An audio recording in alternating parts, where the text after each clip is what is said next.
Imagine you're standing in a dust-choked battlefield, crusaders screaming, swords raised, not fighting over land or gold but over holy beliefs.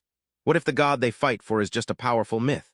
Richard Dawkins opens the God Delusion, ripping apart centuries of faith, challenging the very idea of God as rational or necessary. But why does belief persist so fiercely, sometimes with deadly consequences? Let's find out. First, Dawkins throws the spotlight on God's character and existence, exposing the mythology and improbability behind the divine. Dawkins doesn't mince words when he describes the God of the Old Testament.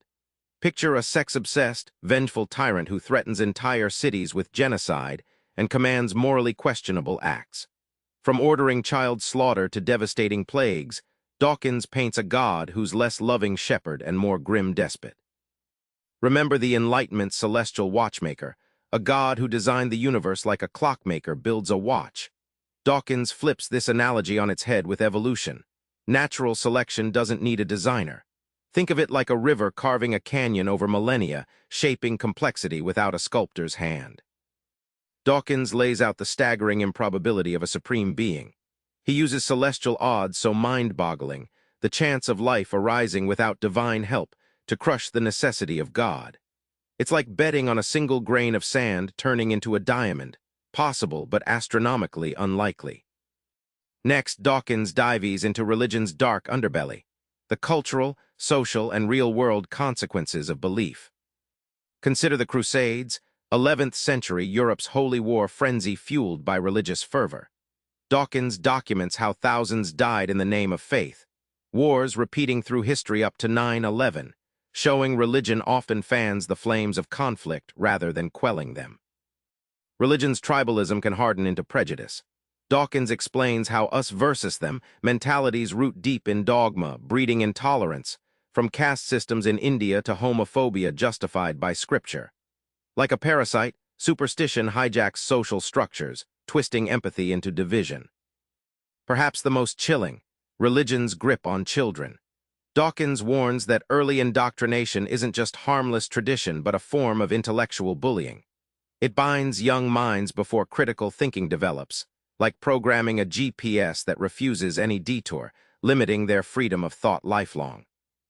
Finally, Dawkins flips the script. What's gained when you drop God from the equation? Dawkins argues atheism offers a clearer, richer awe than religious faith. Watching a starlit sky or a newborn's face, the absence of God doesn't diminish wonder, it amplifies it. Without divine crutches, the universe's complexity becomes a remarkable, self-evident miracle. Morality, often claimed as God-given, Dawkins shows arises naturally in societies. Like traffic laws invented for safety, ethical behavior evolve to help cooperation and fairness, not require commandments from on high.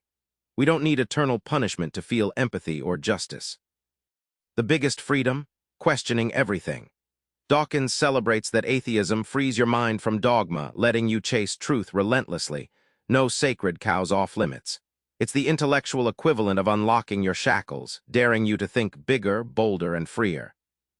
Back on that battlefield, the clash of faith seems less epic when you realize the cost of unquestioned belief.